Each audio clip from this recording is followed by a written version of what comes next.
बहुदिनर दाबी है पूरण सेतु है आलोकीकरण। सूचना अनुसार कटक जिला किशोरनगर महानदी सेतुर आलोकीकरण मान्यवर सदर विधायक चंद्रसारथी बेहरा द्वारा उद्घाटन हो जाइछि, जहाँफल लोक माने बिना डर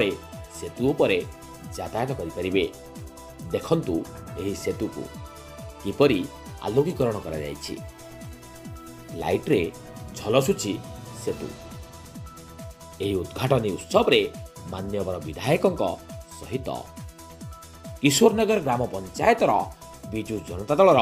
सभापति भवानी शंकर राय, जिला युव सभापति सत्य सिद्धांत दास, 7 नंबर जिला परिषद सदस्या सुभद्रा दासंग सहित बहु दलीय कर्मी उपस्थित रही यह कार्यक्रम को सफल करते। Bureau report AMS news. सेवा करने सेवा कार्य निजक रखी लोक धन्यवाद। विधायक आंचलिक उन्नयन पार्टी निजे व्यवस्था करते आलोकीकरण करने समस्त निर्वाचित प्रतिनिधि एवं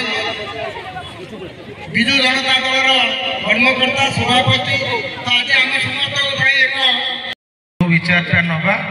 से समस्त मंगलमय से आम लिखिले यही आम कटक सदर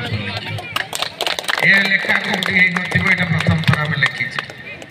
विकास वार्ता कथा प्रमोद भाई कहते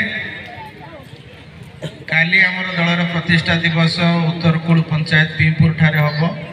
सेठी विस्तृत भाव कहवा सांबादिक बंधु मैंने उपस्थित अच्छा विकास वार्ता कह आज केवल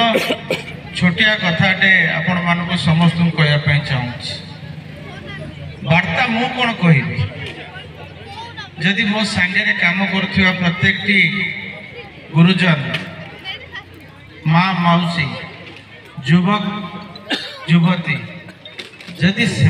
विकास टाक जदि निजे हृदबोध न करें मो मुहर के मो निज मुहर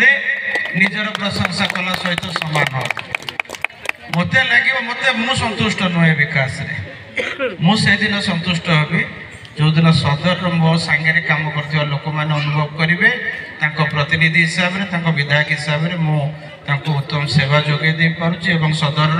डेवलपमेंट पे काम करा मो हम मत लगे हम किसी काम करुँच लोक मान